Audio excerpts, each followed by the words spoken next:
Bueno, antes que nada, muchas gracias por esta amable invitación, Guillermo, Fer. Les agradezco mucho la oportunidad de venir a conversar con ustedes. Yo siempre creí que hace más quien quiere que quien puede, pero cuando escuché al doctor, dije, él quiso y él pudo, las dos cosas juntas. Es muy emocionante escucharlo porque nunca se cansó, nunca se rindió, nunca se fatigó, y por ello pues es todo un ejemplo su comparecencia el día de hoy entre nosotros.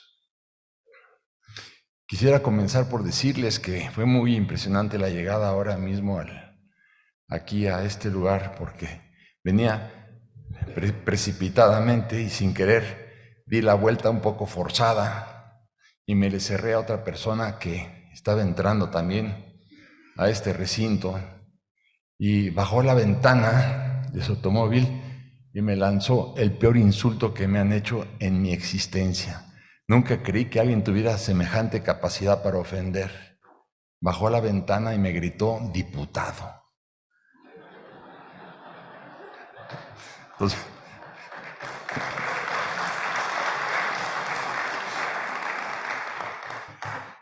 pero como ustedes podrán entender, en México pues nunca nos gusta quedarnos con la última. Y entonces yo bajé la ventana porque él sonreía y le grité, senador. Pues sí, ¿no? Dice, pero no soy plurinominal. Entonces me bajé del coche, le di un abrazo y bueno, lo importante de todo esto es ver que mientras no perdamos el sentido del humor los mexicanos, habrá México para rato, por esa y otras razones más. Bueno, pero el día de hoy yo quisiera tratar de hacer una breve explicación de tanto del atraso, de los orígenes del atraso mexicano, como un comparativo con los países hispanoparlantes y los angloparlantes. Es muy curioso comprobar cómo los países angloparlantes tienen mayores niveles de desarrollo económico, mayores niveles de desarrollo cultural, mayores desarrollos industriales, científicos, tecnológicos. Y si comparamos países angloparlantes, pues podemos pensar en Estados Unidos, podemos pensar en Canadá, en Australia, en Nueva Zelanda. Y de ahí que yo hubiera querido poner estas imágenes el día de hoy, porque ¿cómo fue posible? Ustedes pueden ver ahí Miami, lo que era Miami en 1900, que casi era fundamentalmente, eran pantanos, y luego lo comparamos con Veracruz también en el año de 1900.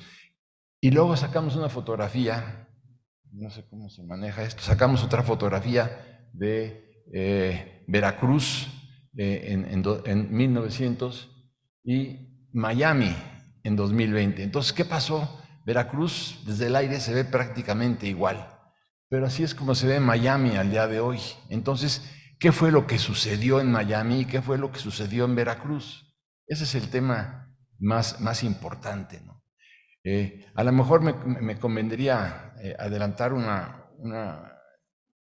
experiencia que viví en Miami el año pasado cuando fui a dar una conferencia a los desarrolladores de la calle de Brickell, y cuando terminé la plática, levantó la mano un personaje y me dice, nosotros aquí, los desarrolladores de Brickell, le estamos apostando a la quiebra del gobierno de México, a la quiebra del gobierno de López Obrador.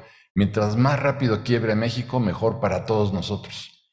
Y entonces le pregunté, extrañado, ¿me quiere usted fundar su aseveración? Sí, cómo no, ¿con qué cree usted que hicimos todo esto que ven ustedes ahí, ¿no? El puerto, el aeropuerto, los highways, los freeways, las universidades, todo lo que tienen en Miami. Lo hicimos con el dinero primero de los cubanos, luego de los venezolanos, de los peruanos, de los argentinos, de los mexicanos, claro está. Nosotros quisiéramos que en cada país de América Latina estuviera presidido por un hombre como López Obrador, que bueno, es lo que nos convendría porque vamos a vender más condominios que nunca. Y todavía me preguntó que qué pensaba yo, y yo pues le dije nada más al que estaba a la izquierda, next. Fue una pregunta tremenda, ¿no? Pero Yo lo que quería el día de hoy tratar de explicar también con ese comparativo, si comparamos también países como Estados Unidos, Canadá, Australia, Nueva Zelanda, angloparlantes con los hispanoparlantes, Nicaragua, Cuba, Bolivia, toda América Latina en general, ¿qué pasó? Y entonces empiezo a encontrar una serie de explicaciones, como por ejemplo, ¿quiénes eran los que llegan a Massachusetts en el siglo XVI? Pues son pilgrims, son peregrinos, son puritanos que llegan huyendo de Inglaterra, de una Inglaterra que perseguía a todos aquellos que no profesaran la misma religión. Ellos eran calvinistas y decían, y esto es bien importante, que el trabajo y la prosperidad dignifican a Dios. Y sin embargo vemos que cuando llegan los españoles, bueno, antes que nada decían también que una manera de honrar a Dios era generar riqueza, era generar prosperidad.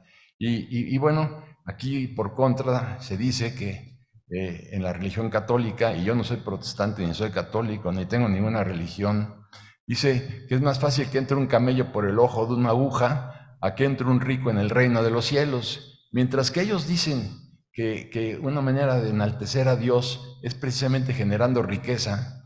Nosotros aquí decimos que es más fácil que entre un camello por el ojo de una aguja que un rico en el reino de los cielos, cuando los ricos, si se vale, son los que generan empleos, son los que pagan impuestos, son los que sostienen al gobierno, perdón, son los que crean riqueza y bienestar. Y ellos son los que no van a tener espacio en el reino de los cielos.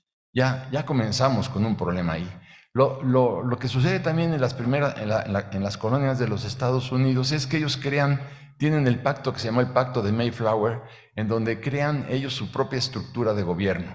Y se separan, por supuesto, de Inglaterra, por más que los reyes ingleses quisieron crear una colonia allá y la crean, pero ellos tienen su autogobierno, ellos se eligen entre ellos quién va a ser el gobernante, quiénes van a ser los diputados, quiénes van a ser los senadores. Y después, claro, tienen la separación de poderes desde un principio. Y esto es bien importante porque es el respeto a la ley, es el rule of law. ¿Y qué es tan importante? Porque si algo sirvió y fue especialmente útil en la construcción de los Estados Unidos, fue precisamente el respeto a la ley.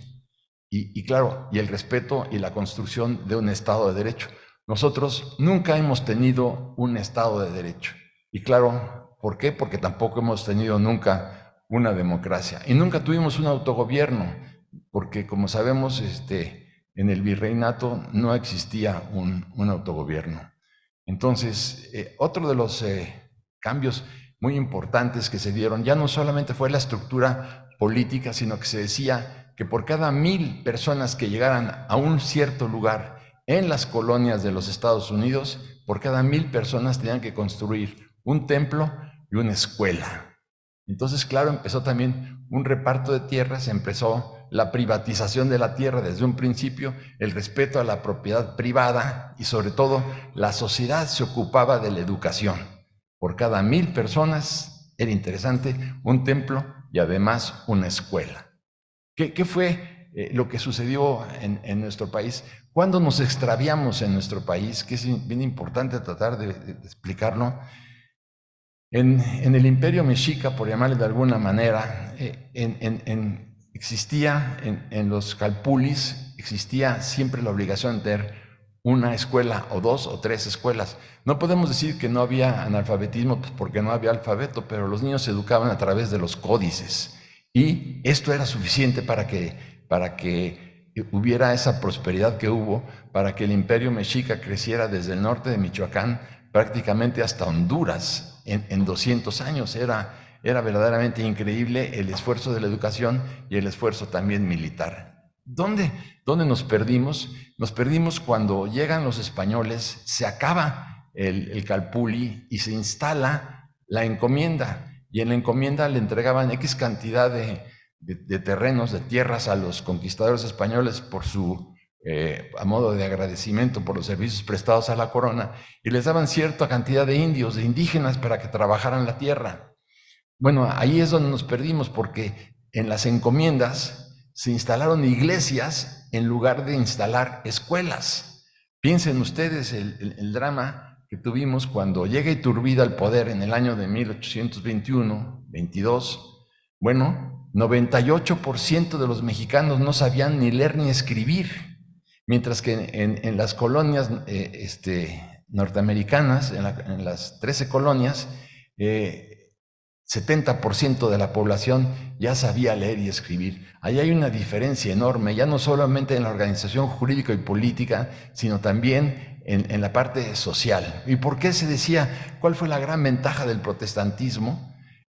Que se establecía: si te quieres salvar, tienes que leer la Biblia. Si no lees la Biblia, no te salvas. Claro, esta era una invitación muy clara a la alfabetización. Y funcionó, y les funcionó muy bien. Nosotros en 1820 éramos 98% analfabetos. Y esta es una tragedia a la que ya nunca hemos podido sustraernos. Tampoco tuvimos un autogobierno, tampoco tuvimos una democracia, tampoco tuvimos un Estado de Derecho, y ahí empiezan a ver las grandes diferencias que explican estas fotografías que tenía yo aquí.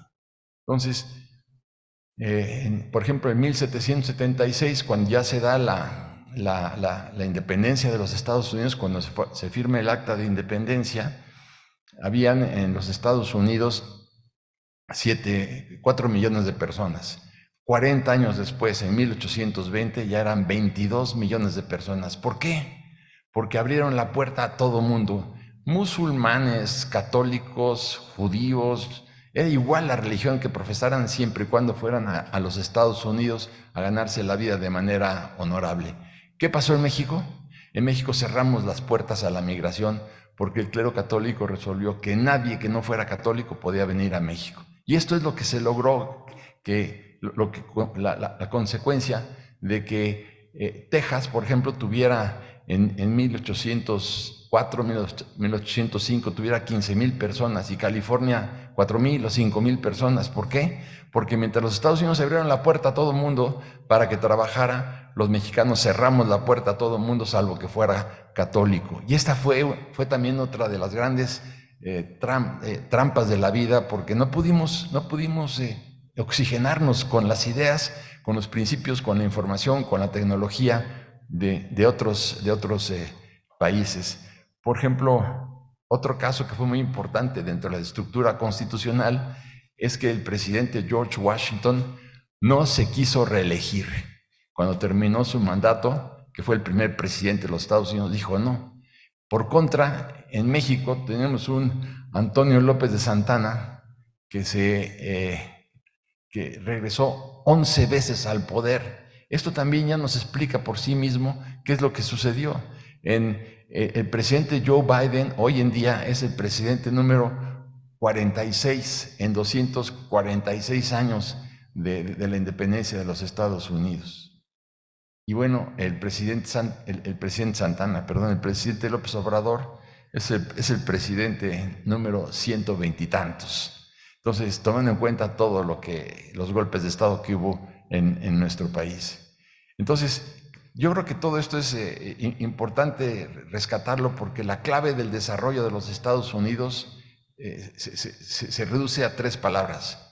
Encontraron el autogobierno, encontraron la democracia, construyeron un Estado de Derecho, tuvieron una separación de poderes y sobre todo hicieron grandes esfuerzos por la educación. Imagínense ustedes, piensen en un momento en Cholula, en donde en Cholula hay cerca de 180 templos, entre monasterios, conventos, iglesias, parroquias, lo que ustedes quieran. Imagínense que esas 180 templos hubieran sido escuelas, hubieran sido universidades o hubieran sido tecnológicos. Entonces, creo yo que por sí solo ahí tienen ustedes una gran explicación. Entonces, creo yo que ellos tampoco en los Estados Unidos no tuvieron que luchar por la separación de la iglesia y del Estado. Eso no les sucedió. Nosotros tuvimos, hasta la fecha, hasta el día de hoy, estamos hablando de la separación de los poderes de los estados. Hoy en día vemos cómo el propio presidente de la República interviene en el Congreso y dice que no se le cambie una sola letra a sus iniciativas, vemos cómo presiona y cómo amenaza a los ministros de la Corte si no se someten a sus designios. Entonces vemos con toda claridad cómo no hemos logrado todavía la separación de poderes, ni hemos logrado construir una democracia. Yo ahí quisiera poner el acento, si ustedes me lo permiten, para irme rápidamente a la historia de México. ¿Cuándo podíamos construir una democracia? Cuando en los propios mexicas tampoco la tuvieron, porque quien gobernaba era el Tlatoani.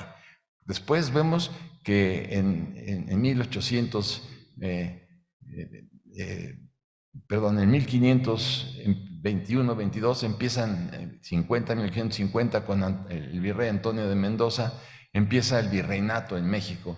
Y claro, en el virreinato no hubo democracia, pero tampoco hubo Estado de Derecho, mientras que en Inglaterra, por ejemplo, le cortaban la cabeza a Carlos I y el rule of law obligaba a los propios reyes a someterse a las leyes. ¿Quién iba a obligar a un Fernando VII o a un Carlos IV a someterse a la ley? Nadie. Entonces, era el caos, era el desorden, era el gobierno de un solo hombre. Teníamos que habernos aprendido los mexicanos las consecuencias de vivir de depender de un solo hombre. A lo largo de la historia lo hemos padecido. Pero bueno, vemos que después, en 1810, estalla la Guerra de Independencia. Y el siglo XIX es un caos, porque dura 11 años la Guerra de Independencia. Y son 11 años terribles en donde se devastó la economía. Después vemos cómo en 1829 México es invadido otra vez por los españoles para recuperar a la Nueva España. Fracasan.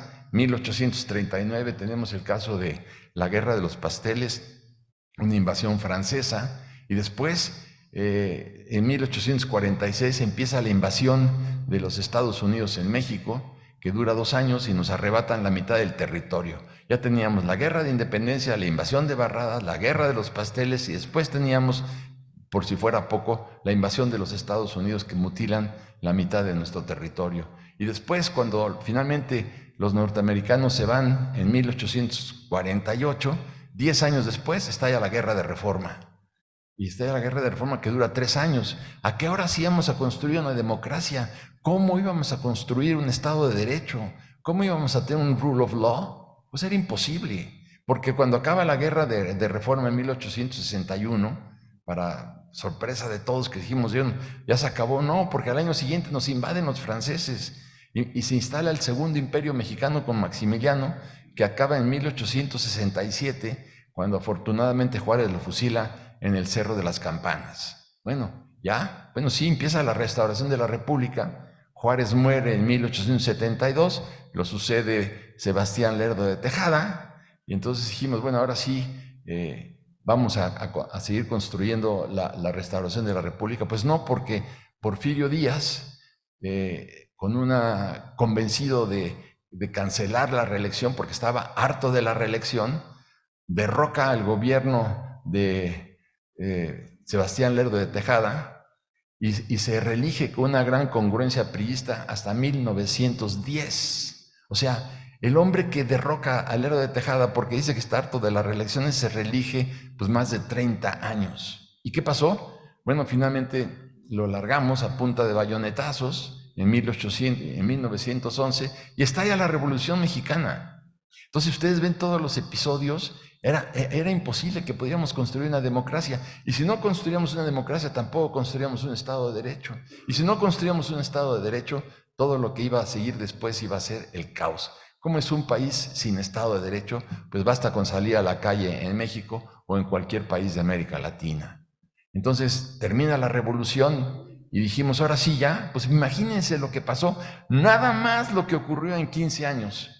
En 15 años que van de 1913 a 1928, en esos 15 años asesinan a 3 presidentes de la República. Asesinan a Madero, asesinan a Carranza y asesinan, por si fuera poco, al presidente Obregón. Un gran traidor, si ustedes quieren, porque la Constitución decía sufragio efectivo, no reelección, por la que él luchó tanto y se reeligió. Le costó la vida. La pagó cara Obregón. Pero bueno, por si fuera poco, son 3 presidentes asesinados en 15 años. Después estalla la Revolución Mexicana, que acaba, digamos, en el 16, llega Carranza al poder, en fin, y después asesinan al presidente Carranza, después, como si no hubiera sido suficiente, estalla la rebelión cristera en 1926. Entonces tenemos 3 presidentes asesinados, la revolución, la constitución y la rebelión cristera, donde se mueren otra vez 70,000 personas. Y dice uno, ¿qué? Pero ¿a qué horas vamos a empezar a construir nuestra democracia? Ya con la llegada de Calles y de Obregón. Pues no, porque fue una diarquía en donde el peor criminal, creo yo, comparable, si ustedes quieren, con Victoriano Huerta, fue Obregón, que mandó matar a todos sus opositores, hasta que lo mataron a él también. El que a hierro mata, a hierro muere. Pero en la diarquía Obregón Calles, que va del año 20 al año 36, digamos que es cuando el presidente Cárdenas larga a Calles, pues entonces ahí tampoco hubo democracia. Y dijimos, ahora sí va a haber democracia con Cárdenas. Pues Cárdenas dice, para consolidar la dictadura perfecta, dijo, voy a crear la CTM para controlar a todos los trabajadores de México aquí, la Central de Trabajadores de México. Ya todos los trabajadores privados aquí. Controla los sindicatos aquí. Y dice, me faltan los campesinos. Crea la Confederación Nacional Campesina, y entonces tienen el puño de su mano a los campesinos. Dice, y ahora me faltan los burócratas de la Federación de Trabajadores al Servicio del Estado, la famosa FESTE, también la crea él para dominar a los burócratas, dominar a los campesinos y dominar. ¿Y qué hizo? Bueno, él nombraba a los diputados, él nombraba a los senadores, él nombraba a los ministros de la Corte y a los jueces, y por supuesto que nombraba a todos los gobernadores. Él es el que instala la dictadura perfecta, que dura hasta 1997, cuando el presidente Zedillo pierde afortunadamente el control del Congreso de la Unión. Y ahí comienza nuestra democracia. Comienza nuestra democracia apenas en 1997 para construir un Estado de Derecho. Y claro, para entonces se había creado el IFE, Instituto Federal Electoral, el INEGI, se le había dado independencia y autonomía al Banco de México, se crean los organismos autónomos, llega al poder Fox, y cuando pues todos pensábamos que lo primero que iba a hacer era desmantelar de inmediato el aparato priista, pues no lo desmantela. Fox lo iba Calderón lo iba a desmantelar, tampoco lo desmantela. Y llega llega Peña Nieto al poder, y bueno, ya todos sabemos en qué concluyó todo esto.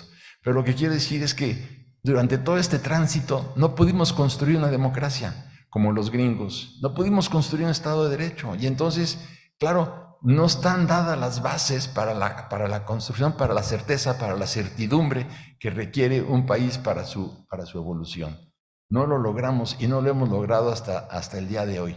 ¿Qué pasó por otro lado? Bueno, por otro lado, vimos que en 2021 el analfabetismo alcanzaba 98% de la población. Cuando finalmente largamos del poder a Porfirio Díaz, 85% de los mexicanos, estoy hablando del siglo pasado, no sabían leer ni escribir. Cuando llega Obregón al poder, lo primero que hace es nombrar a Vasconcelos, su secretario de Educación, y fundan la universidad, y una serie de decisiones interesantes, como la construcción de 1,000 escuelas al año. ¿Y qué hace la sociedad mexicana? Se desentiende. La sociedad mexicana, a diferencia de la norteamericana, se desentiende de la educación. Miren ustedes los filántropos norteamericanos que crean la Universidad de Yale, la de Princeton, la de Harvard, la de Stanford, la de Chicago, la de Los Ángeles. Han hecho maravillas. Hay universidades que tienen fondos hasta de 27,000 millones de dólares de fondos para financiar proyectos que les parezcan interesantes y que los estudiantes los hayan sugerido. Entonces, hay que ver los fondos que tienen esas universidades, hay que ver qué fue el papel del empresariado filantrópico norteamericano y el papel del filantrópico mexicano. Claro, si ustedes dicen, pues ahí está el TEC de Monterrey, bravo. La Ibero, bravo. La Anáhuac, bravo. La Universidad de Guadalajara, bravo. Pero se me empiezan a acabar los ejemplos con los dedos de una mano. Entonces, yo creo que vivimos una sociedad egoísta, porque la concentración de la riqueza en nuestro país es verdaderamente alarmante. El 7% de la población económicamente activa, pues domina el 65%, acapara el 65% de la riqueza.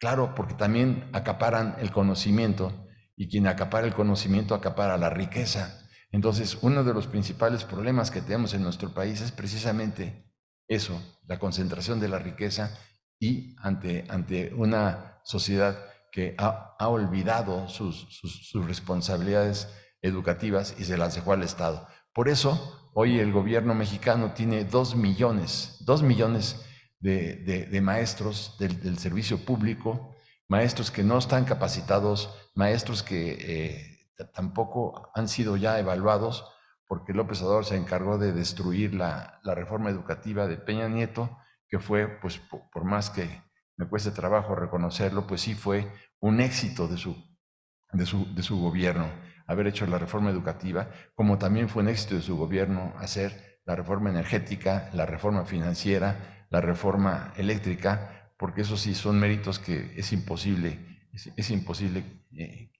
quitárselos. Pero bueno, lo importante de todo esto es ver luego qué fue lo que sucedió, porque íbamos con un crecimiento económico del 2.5, que era muy bajo. Hay que ver que el presidente Zedillo, cuando era, obviamente durante su mandato, terminó con el 7% de crecimiento económico. El 7%, cuando José Ángel Gurría, que según estoy viendo en estos días quiere lanzarse como candidato a la presidencia de la República, él terminó, después se acordarán ustedes de los errores de diciembre, pues logró terminar con un 7% de crecimiento económico. ¿Cómo? Pues es muy sencillo.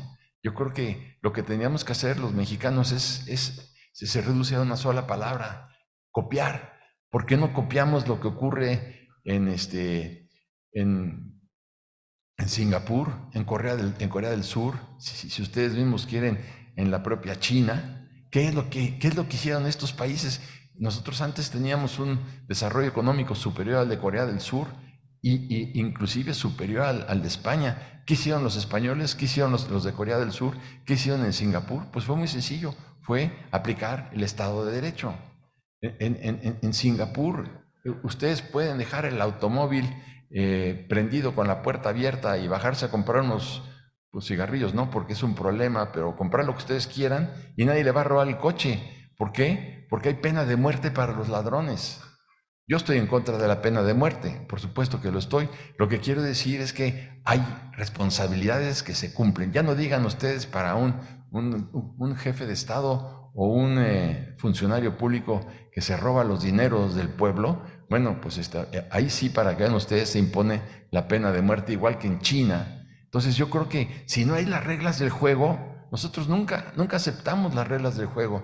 De hecho, si ustedes ven, la gente se queja de la corrupción, pero si se acabara la corrupción y dijéramos, ahora sí vamos a aplicar el Estado de Derecho, pues muchos protestarían porque estamos ya acostumbrados a arreglar las cosas pues de una manera muy sencilla. El mes pasado fui a dar una conferencia a San Diego y al cruzar la frontera en el automóvil operó el milagro, lo que yo llamaría el milagro de la frontera. ¿Por qué? Porque en el automóvil que iba delante de mí de repente abrieron la ventana y tiraron unos pañales. Después se pasaban las señales de tránsito, no respetaban absolutamente. Yo iba detrás observándolos, tiraban una botella de un casco de Coca-Cola y bueno, no respetaban absolutamente nada. Pero ¿qué sucedió? Al cruzar la frontera se operó la magia. Cerraron las ventanas, no fueron en exceso de velocidad, respetaron las señales de tránsito, no tiraron ningún objeto. ¿Por qué?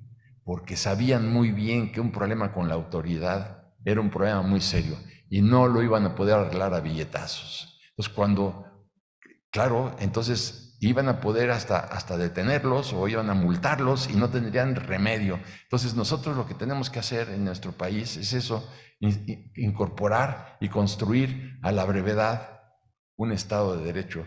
Yo diría que ese es uno de los grandes problemas, pero el Estado de Derecho no se puede construir si no hemos logrado construir una democracia. Y esta democracia es exactamente la que el presidente López Obrador se ha propuesto aniquilar. ¿Cómo es posible que después de todo lo que hemos vivido y padecido los mexicanos, finalmente llega al poder una persona que dice que quiere destruir las instituciones de la República. Y lo dijo desde un principio, cuando él dijo, váyanse al diablo con sus instituciones. Vimos, claro, porque lo vimos el año pasado todos, lo que ocurría en Washington el 6 de enero, cuando el presidente, fue el año pasado, ya no, creo que sí, cuando tomaron el Capitolio en los Estados Unidos, y fue, pues, ¿verdad? Nos quedamos todos escandalizados por lo que estaba ocurriendo. Pero están ocurriendo muchas cosas en el mundo, pero sin embargo, lo que estamos esperando todos es que se cumpla finalmente la ley. Si nosotros nos insistimos en que se cumpla la ley, en que crezca el imperio de la ley, entonces vamos a poder tener el país que nos merecemos. Ahora bien, pero también necesitamos hacer una gran tarea en materia educativa y que muchas empresas mexicanas puedan financiar grandes escuelas, como ocurre también en los Estados Unidos. Yo creo que cuando el presidente de la República, que era nada más presidente electo, canceló el aeropuerto de la Ciudad de México, ahí es donde, si yo en algún momento de mi vida tuve alguna duda, ahí mismo quedó ya extinguida la duda. ¿Por qué? Porque sin ser presidente, más que presidente electo, le faltaban 15 días, creo yo, para tomar posesión del cargo. Ya tomó una decisión terrible que afectó muchísimo a México. ¿Por qué? Porque en ese aeropuerto iban a llegar 80 millones de pasajeros y según la IATA estamos hablando de que cada pasajero iba a dejar aproximadamente $1,000. Eran 80,000 millones de dólares, más la carga, que sería a lo mejor la mitad, otros 40,000. Estamos hablando de una pérdida prácticamente de 120,000 millones de dólares que ya los quisiera el presidente de la República en este momento. Y claro, mientras se decidía si se cancelaba o no el aeropuerto de Los Ángeles, el aeropuerto de Dallas-Fort Worth, el aeropuerto de Houston, el aeropuerto de Miami y el de Panamá estaban elevando sus plegarias para que por favor se cancelara el aeropuerto, porque sabían muy bien que les íbamos a arrebatar una buena parte del tráfico aéreo de pasajeros y de carga que venía de Sudamérica, o venía de Europa, o venía de Asia, o venía de los mismos Estados Unidos. Y claro, cuando se canceló el aeropuerto y se inundó, se desapareció y se robaron todo lo que había construido ahí, todas las estructuras de acero, bueno, pues lo aplaudieron. Ahí fue una pérdida terrible para México. Entonces, ¿qué es lo que yo preveo? Por ir aterrizando el capítulo de las conclusiones, yo sí preveo una crisis financiera, fiscal, a final de esta administración. Y por final la estoy entendiendo para el año siguiente.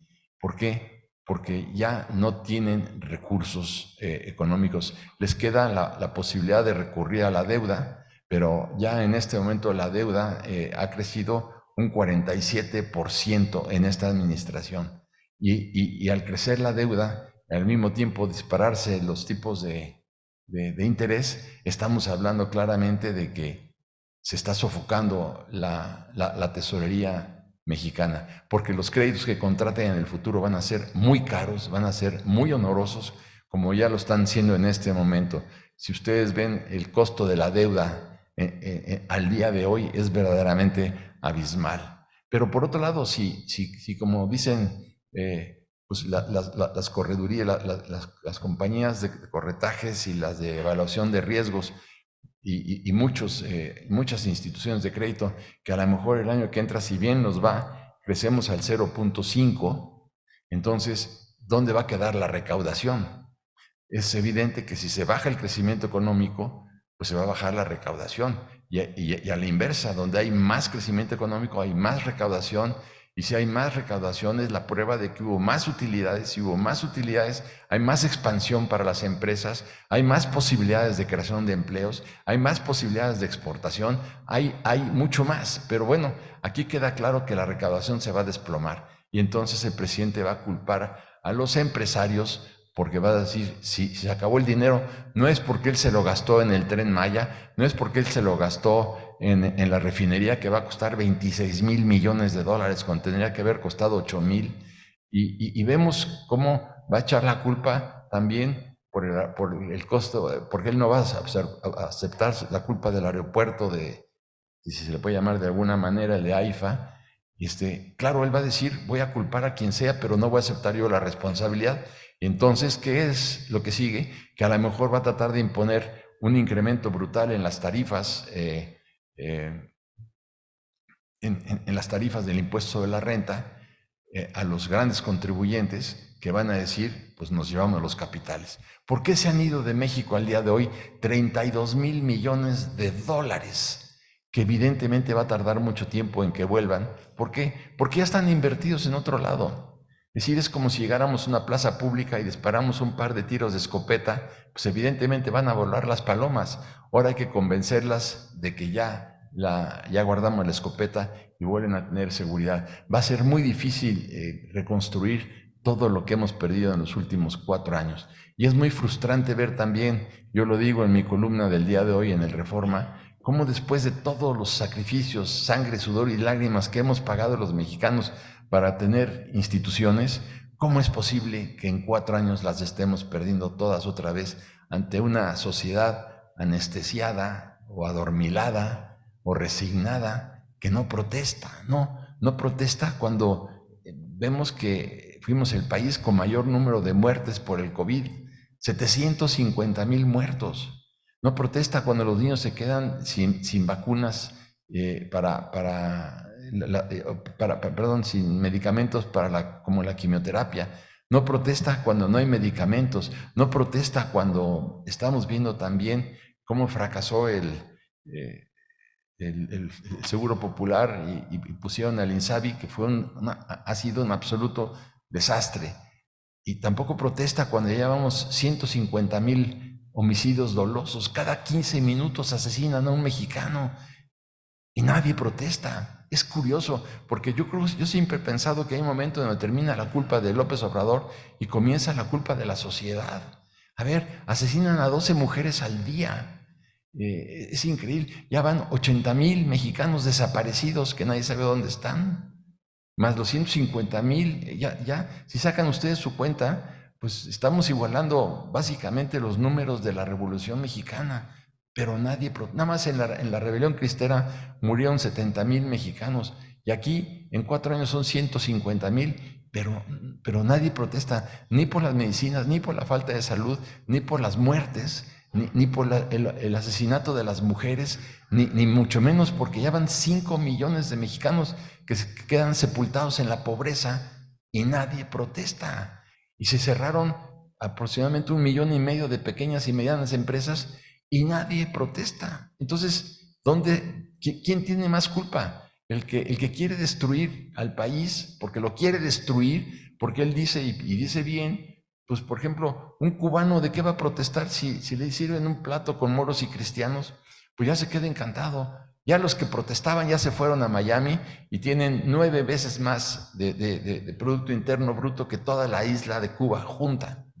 Y sin embargo, bueno, lo que él quiere es crear una masa de pobres a los que se les dé dinero mes con mes para comprar su voto y eternizarse en una democracia pues más que dirigida.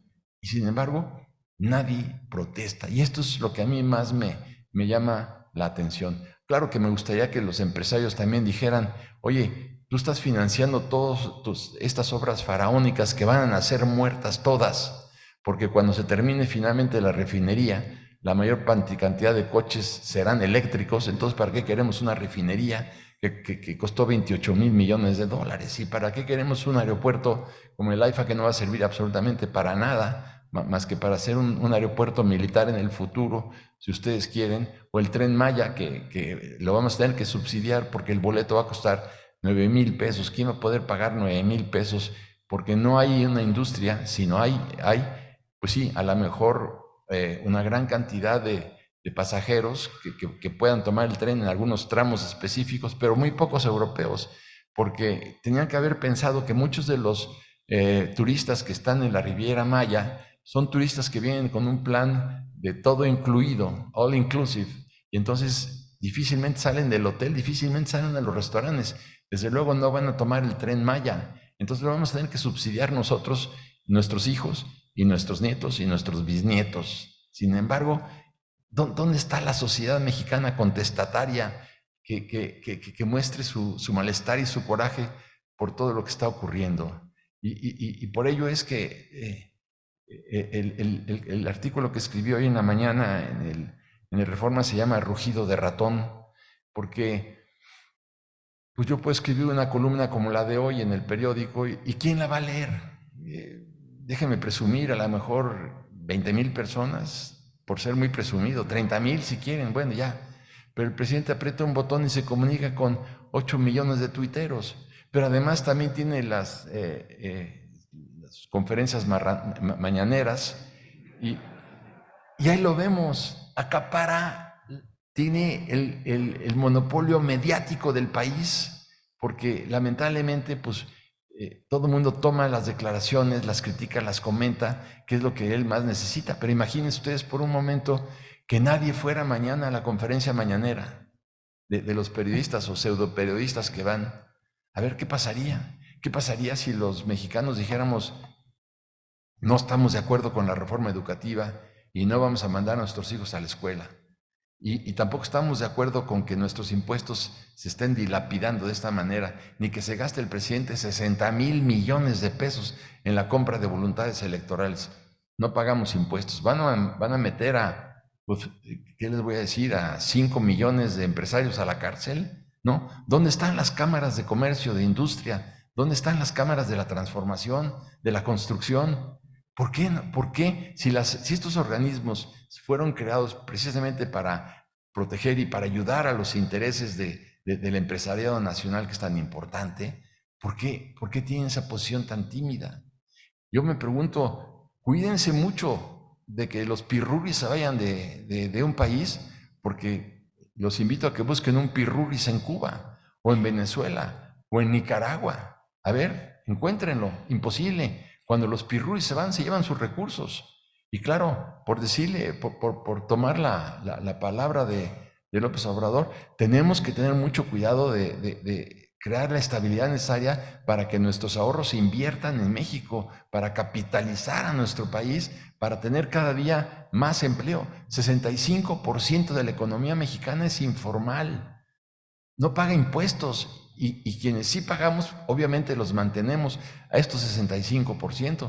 ¿Pero por qué? Porque tampoco se crean las fuentes de trabajo que se necesitan. ¿Por qué? Por falta de certidumbre. Es evidente que hay muchos capitales que iban a venir a México, o otros tantos que ya estaban radicados en México, que no están dispuestos a jugársela porque no hay certeza jurídica. ¿Cómo crear una empresa de automóviles, por ejemplo, y invertir 4 o 5 mil millones ¿Por qué se fue Tesla de México? ¿Por qué se fue a Texas? ¿Por qué no se quedó aquí? Bueno, pues porque no hay certeza, no hay seguridad. Y si no hay seguridad, ¿cómo voy a exponer mis capitales y mi posición en la bolsa de valores, mi posición ante los bancos, la expansión de mis empresas? Bueno, pues como presidente del consejo los pueden correr o cesar en el instante por haber invertido en un país en donde no hay ninguna seguridad jurídica y no se respetan las reglas del juego. Por todo ello es que es tan importante insistir en que a nosotros nos corresponde tomar decisiones importantes en materia empresarial. Una de ellas sería, a mí me encantaría, que creo que es la más importante, es informar. ¿Cuánta gente creen ustedes que supo de la Casa Gris? El 52% de los encuestados dijeron que no sabían qué era la Casa Gris, y ahora tampoco saben lo que es guacamaya, que para mí es una filtración proveniente de los Estados Unidos, como una primera respuesta al presidente de la República después de todo lo que ha venido sucediendo. Son los norteamericanos con una gran tecnología que supieron hackear toda esta información en la Secretaría de la Defensa Nacional. Pero entonces, ¿por qué no pensamos en informar? A ver, según el SAT, hay 43 millones de compatriotas que trabajan en las empresas. 43 millones. Imagínense ustedes por un momento que nosotros, cada empresario pudiera crear un WhatsApp por empresa, y en este WhatsApp, apretando un botón, si tiene 5, 10, 15 mil, 2,000, 3,000 trabajadores, es igual, apretando un botón se comunica con todos ellos y le manda la primera plana de Reforma, de La Jornada, de Milenio, de el Excelsior, las revistas, todo lo que ustedes quieran, los mejores columnistas, las mejores caricaturas. Yo estoy convencido de que, para como están las cosas, a lo mejor un 85% solamente va a buscar la sección de deportes, lo concedo, o a lo mejor hasta el 90%, pero habrá 10%, más de 4 millones de mexicanos que sí van a interesarse por lo que está ocurriendo, y ellos son precisamente los que van a empezar a infiltrar estos conocimientos de lo que ocurre en nuestro país entre todos sus compañeros y todos sus colegas. Yo sí los invito a que, si es posible, se cree un WhatsApp por empresa. A mí en lo personal me llegan, no sé si de 15 o 20 lugares, toda la información con todos los diarios del mundo. Claro que no tengo tiempo de analizarlo ni nada que se le parezca, pero lo que les quiero decir es que es muy fácil conseguir todos esos datos para que nuestra gente esté informada de lo que ocurre. Yo hace poco, que a mí me gusta mucho correr, y me fui ahí al Zope, en el bosque de Chapultepec, y vi a un jardinero y le dije, oye, ¿a ti te da dinero el gobierno? Sí, me dan 4,000 pesitos. Y le digo, ¿no te has puesto a pensar que es mejor que esos 4,000 o 5,000 pesitos que te dan, mejor te los pague una empresa? Me dice, ¿pero por qué? Porque si te los paga una empresa, tienes derechos laborales, tienes acceso al seguro social, tienes acceso a las afores, a una pensión, a una jubilación, a lo mejor hasta una casa en el Infonavit. Pero si un día te dejan de dar los 4 o 5,000 pesitos que estás recibiendo ahorita, no vas a tener ninguna garantía laboral de ninguna naturaleza. Entonces, lo que tenemos que hacer es que la gente entienda que esto de regalar dinero, pues es una trampa tremenda. Si la solución fuera regalar dinero, ¿cuánto dinero regalaría Suiza, Inglaterra, aunque está en una posición incómoda ahorita, Estados Unidos, Corea del Sur o Singapur? No, la idea no es regalar dinero, la idea es crear empresas, pero para crear empresas hay que hacer una alianza con los empresarios. Y López Obrador nunca va a hacer una alianza con los empresarios por una simple y sencilla razón, porque los odia. Entonces, claro, si hay ese odio y él invita a una pobreza franciscana, y él invita a la renuncia de los bienes materiales, dice, con un par de zapatos que tengas, pues ya puede salir, como si él y su familia fueran así, ¿verdad? Pero sin embargo, esta es una invitación a la resignación. Y otra invitación a la resignación es decir, ni vayan a las universidades extranjeras porque ahí nada más se enseñan a robar. ¿Cómo es posible que las grandes universidades del mundo, donde han salido, pues no sé, cientos de premios Nobel de literatura, de química, de economía, de lo que ustedes quieran, cómo es posible que alguien sostenga que las grandes universidades del mundo solamente te enseñan a robar? Y además te invito a la pobreza franciscana, te invito a la miseria, te invito a la pobreza, te invito a la resignación, y también te invito a la ignorancia. Claro está que la ignorancia es lo que más le conviene a él, porque es mucho más fácil dominar a un pueblo inculto que a un pueblo culto, un pueblo preparado. Si estamos viendo que en México se leen a lo mejor un promedio de 1,5 libros al año, y oh sorpresa, en este 1,5 libros al año ya está incluido el libro de texto, pues quiere decir que los mexicanos no leemos. Y si no leemos, pues entonces es mucho más fácil que nos conduzcan a donde ustedes quieran. ¿Por qué? Porque esto sí es una tesis alemana donde dice que, a lo que me refería hace un momento, la importancia de ser un país culto para no poder ser manipulado. Y yo me pregunto, aquí me hice a modo de conclusión, me hice una serie de preguntitas que ahí se las dejo a su consideración, que están en buena parte en mi última novela, México Roto. Me pregunto, ¿vendieron el avión presidencial? No. ¿Nos tomaron el pelo con una rifa? ¿Creó millones de empleos? No. ¿Mejoró la educación? No. ¿Apoyó la cultura? No. ¿Alivió los problemas de la salud? No. ¿Mejoró la seguridad? No. ¿Disminuyeron los homicidios dolosos? No. ¿Ama la verdad por encima de todas las cosas? No. ¿Mentir 82 veces al día puede lastimar su imagen pública? No. ¿Erradicó la corrupción? No. ¿Auxilió a la pequeña y mediana industria? No. ¿Redujo la pobreza? No. ¿Bajó la inflación? No. ¿Descendió el precio de la gasolina y del gas como lo prometió? No. ¿Sacó al ejército de las calles? No. ¿Ahorró 500,000 millones de pesos prometidos por la corrupción? No. ¿Utiliza las energías limpias y baratas en beneficio de la población? No. ¿Invirtió en obras de infraestructura? No. ¿Aumentó la red de carreteras? No. ¿Creó incertidumbre económica? ¿Creó certidumbre económica? No. ¿Fortaleció la marca México en el mundo? No. ¿Unió a los mexicanos? No. ¿Encarceló a la mafia del poder? No. ¿El gabinete está integrado por funcionarios capacitados? No. ¿Pemex y CFE ya son rentables? No. ¿Las mujeres viven más seguras? No. ¿Reconoce que el fracaso en la pandemia ha sido criminal y que México está dentro de los 4 países que peor ha tenido en la peste? No. ¿Ha impedido la toma de casetas de peaje? No. ¿Impidió el bloqueo de las vías de ferrocarril? No. ¿Canceló los cobros de piso de los narcos? No. ¿Disminuyó la migración mexicana a Estados Unidos? No. ¿Terminó el secuestro de camiones de carga? No lo voy a leer todo. No. ¿Dominó el narco para que no intervieran las elecciones? No. ¿Tenemos un mejor país y vivimos en paz? No. ¿Hay esperanzas para el futuro? No. ¿Redujo la importación de alimentos? No. ¿Respeta la democracia? No. ¿El fiscal general de la República es autónomo? No. ¿Disminuyó la pobreza laboral? No. ¿Los ingresos de 40% de las familias mexicanas alcanzan para comprar la canasta básica? No. ¿Será el mejor presidente de la historia? No, no y no. ¿Condena la venta de niñas? No. ¿Propone erradicar el matrimonio infantil? No. ¿La Guardia Nacional protegió a los candidatos de la oposición? No. ¿Cumplió con la Constitución y se abstuvo de intervenir en las elecciones? No. ¿Cuida el patrimonio de los mexicanos y lo incrementa? No. ¿Utiliza las tecnologías modernas para que México sea más competitivo en el mundo? No. En fin, son 3 páginas más lo que siguen, pero no quiero agotar su paciencia con esto. Pero sí, lo que sí quisiera pedirles es que informemos al bolero, al peluquero, a quien juegue golf, al caddy o al del Uber, o cuando vayan a la panadería, pero hay que informar de lo que está ocurriendo, porque nuestro país está corriendo un severísimo riesgo.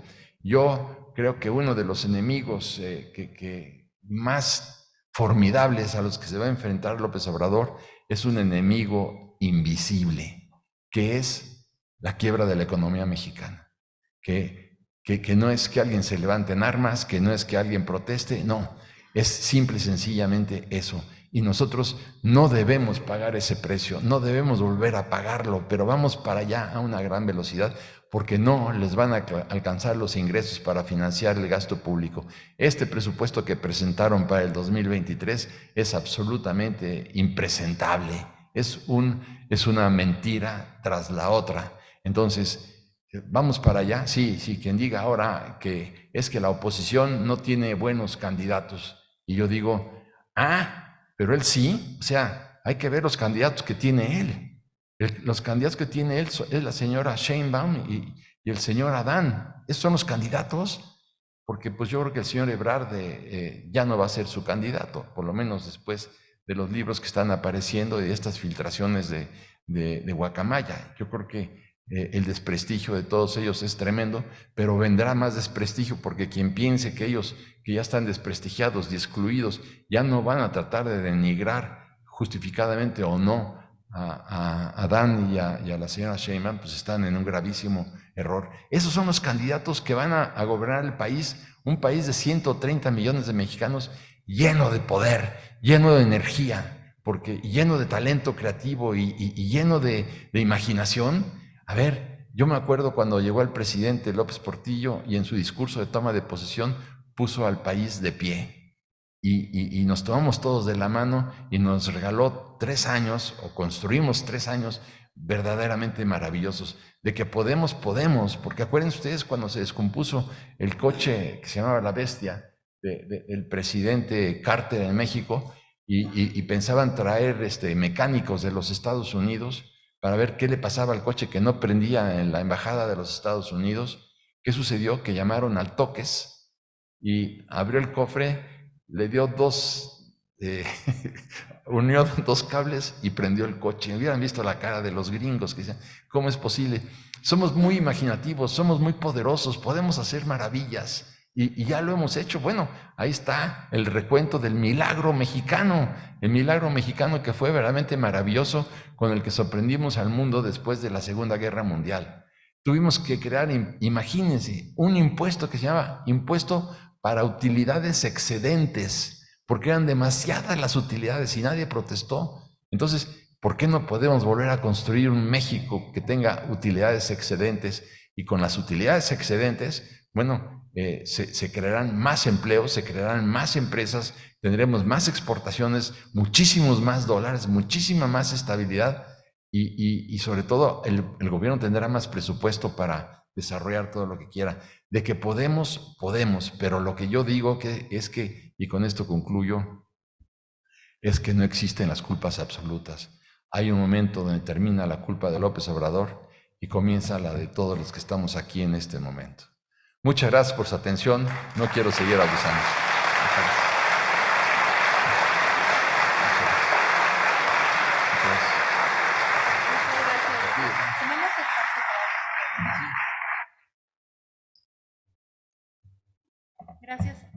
Gracias a todos. Tenemos espacio para un par de preguntas y, bueno, tenemos aquí en primera fila 2 preguntas. Por favor, si nos acercan los micrófonos, adelante. Gracias, doctor. Francisco, ¿qué tal?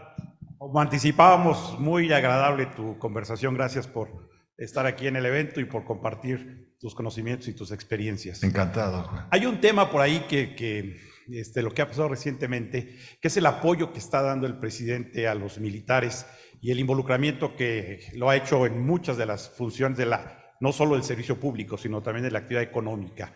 Esto, en la opinión de algunos, es un gran riesgo. ¿Tú cómo lo ves? ¿Cuál es el plan último del presidente y cuáles son los riesgos que tiene para él? Bueno, yo te podría contestar, encantado, yo te podría contestar primero como novelista, ¿no? Yo creo que el plan de él podría ser el de construir un maximato al estilo del presidente Plutarco Elías Calles. Un maximato en donde él sabe muy bien que la reelección no se la vamos a permitir nadie. Entonces tendría que poner ahí un Portes-Gil que puede ser el propio Adán, podría ser el que él podría imponer, pero mi preocupación es que él diga, tampoco me la van a creer o me la van a aceptar. Y para todos esos efectos, para eso tengo a las Fuerzas Armadas. Para que si no están de acuerdo con la instalación de un maximato como yo quiero y a la hora que yo quiero, ahí están las Fuerzas Armadas. Pero sucede que yo he hablado con muchos militares y me dicen que estoy en un grave error. Es decir, le van a rendir pleitesía al nuevo presidente por lealtad elemental. Pero yo creo que lo que él quiere sí es ¿para qué les va a dar lo que les ha dado bancos, aduanas, puertos, aeropuertos, construcciones de toda naturaleza? Bueno, se la está dando porque se los quiere comprar. Y no me digan que se los quiere comprar porque sí, se los quiere comprar precisamente para que en caso de tener que echar fuerza, hacer uso de la fuerza, tenga al ejército. ¿Por qué le están comprando tantos miles de millones de dólares de granadas de gas lacrimógeno a los rusos? ¿Por qué? A ver, ¿para qué quieres las granadas de gas lacrimógeno? ¿Para qué están comprando tantas armas? ¿Para qué están expandiendo tanto a las Fuerzas Armadas en el número de soldados? Porque yo creo que él en el fondo de su alma está pensando en un golpe de Estado. Eso es a la conclusión a la que yo he llegado. Una conclusión terrible porque los mexicanos ya nos aprendimos, como decía hace un momento, las consecuencias de vivir en el país de un solo hombre sin instituciones. Pero él desde el principio dijo, váyanse al diablo con las instituciones, la está cumpliendo al pie de la letra. Entonces sí, el hecho de la militarización es un problema verdaderamente grave, porque el último episodio de militarización que vivimos fue en el gobierno del presidente Ávila Camacho. Ahí se acabó la militarización y volvimos a un gobierno civil. Y ese gobierno civil, con todo lo que tú quieras y mandes, empezamos a construir una democracia con organismos autónomos, garantes de la libertad, de la democracia, de los derechos civiles, todo lo que tú quieras. Todo esto se va a acabar. Ya de hecho se está acabando, porque ahorita lo que sigue después de la militarización es la destrucción del INE. Es la idea de acabar precisamente con el árbitro electoral que tanto trabajo nos costó construir. Tener un INE es un éxito. Tenemos que pedir todos que se respete al INE por sobre todas las cosas. Pero él, ya que ganó ahora la militarización, lo que sigue es acabar con el INE. ¿Para qué? Para que, como decía Porfirio Díaz en 1808, él tenía una expresión muy irritante porque decía, este tirano decía, quien cuenta los votos gana las elecciones. ¿Qué quiere hacer López Obrador? Contar los votos. ¿Para qué? Para ganar las elecciones. ¿Para qué? Para eternizarse en el poder. Entonces, yo creo que este es un problema muy serio el de la militarización, tan serio como su salud, que también no hay que dejar de tomar en cuenta que en estos informes que han salido de la guacamaya es un hombre que su salud es una salud precaria. Yo no le deseo, por supuesto, nada malo ni a él ni a nadie, porque no debe de ser, sino tienen que ser las vías institucionales las que resuelvan qué es lo que va a suceder, ¿no? Pero sí, mi preocupación es esa, pero tengo otra preocupación adicional que no coincide con lo que me han dicho mis amigos militares, y es que si ya tienen todo, los militares, y tienen el presupuesto, y se atreve el secretario de la Defensa Nacional de no querer comparecer ante el Congreso de la Unión, esta es una primera muestra para decir al presidente, oye, si ya lo tenemos todo, ¿para qué te queremos?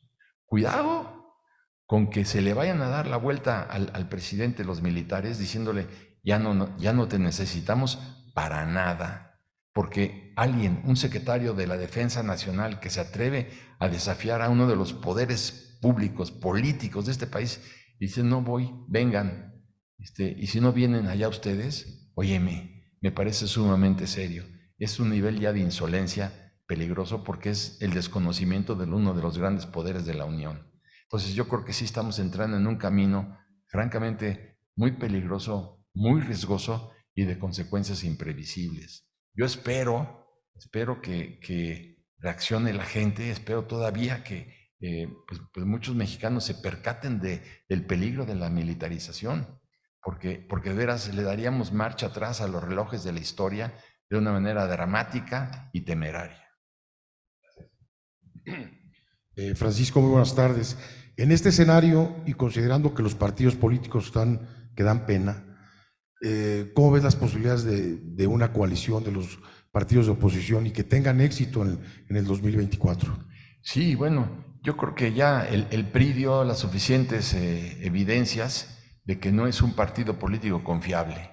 ¿Por qué? Porque el presidente lo que hizo desde que llegó es empezar a investigar a través de la UIF y del SAT a los candidatos y a los gobernadores. Por ejemplo, al gobernador de Oaxaca, al gobernador a la gobernadora de Sonora, al de Hidalgo, a todos, los investiga, encuentra que tiene X cantidad de muertos en el closet y les dice, escoge, ¿qué quieres? A ver, ya vimos que tienes estos ranchos en Arizona, estos departamentos en las torres en Nueva York, y que tienes estos depósitos en estas cuentas de cheques, ya sabemos, y todo es dinero robado porque no lo declaraste. Te ofrezco que te vayas a un cargo importante como embajador o como cónsul general de México y que goces tu dinero mal habido, todo el dinero que te robaste, gózalo, disfrútalo, o la cárcel. Escoge. Entonces, bueno, pues mejor me voy de embajador de México en España y gozo todo mi dinero con popularidad y con todo, pero no voy a la... Y así es como ha crecido. El hecho de que tenga en este momento 21 gobernadores de Morena no es porque la gente haya votado, sino porque, como le dijeron a la señora Pavlovich, te quiero decir que si no gana el candidato de Morena, el señor Durazo, tú te vas a la cárcel. Tienes que obligarte a que gane Durazo. Entonces tienes que poner todo el aparato electoral del Estado para que gane Durazo o te vas a la cárcel. Bueno, pues así es como construyó todo esto. Pero además mataron a 95 candidatos de la oposición. O sea, también hay que tomar en cuenta estos datos que son verdaderamente... Asesinaron a 95 candidatos de la oposición y otros tantos que amenazaron. Entonces, yo sí creo que los partidos están en una pésima posición, pero ya aprendieron que solamente para que tengas la lengua larga, tienes que tener la cola corta. Entonces, muchos de los políticos mexicanos que quieren en este momento, como está sucediendo ahorita con Unidos, que es una gran posibilidad política y una gran organización, yo creo que por ahí puede haber una solución. Pero también tenemos nosotros a 43 millones de trabajadores en nuestras empresas que no están informados y que nada más escuchan una parte de las mañaneras. Entonces, por eso es, perdón, el lapsus, por eso es tan importante que informemos. Pero puede haber y va a haber un candidato de unidad. Y si me preguntaran a mí quién es mi candidato de unidad y que va a ser... yo diría que el gran éxito político de este país es José Ángel Gurría. tiene una experiencia de 10 años en la OCDE, es el mejor de los mejores secretarios de Hacienda que hemos tenido. Creo que no tiene cola que le pisen. Es un hombre muy vertebrado. En la reunión que hubo de los 300 líderes de México que me hicieron el favor de invitarme, a saber por qué, pero ahí fui, se echó un discurso de candidato presidencial impresionante. Entonces yo creo que todos los candidatos que hay en este momento de Movimiento Ciudadano, o hasta del PRI y el PAN y PRD, es un hombre con un magnetismo, un conocimiento, un coraje, un valor. Para mí, no creo que haya alguien mejor que él. Entonces, si el candidato de unidad, sí. Con Unidos, con esta organización Unidos, también. Que va a tener dimensiones nacionales, también.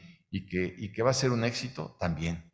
Entonces, yo sí quiero dejar esta convicción de esperanza de que va a haber un candidato de unidad muy fuerte y que pues imaginen ustedes un debate entre José Ángel Gurría y la señora Sheinbaum. Digo, no hay manera, ¿no? Digo, los conocimientos y yo lo conozco muy bien a él, me distingue con su amistad y sé que a quien se le ponga enfrente lo va a devorar, porque tiene talento, porque tiene conocimiento, porque tiene simpatía, porque es muy mexicano en su manera de hablar y es un orador brutal. O sea que yo creo que ese es un hombre al que tenemos que cuidar muchísimo.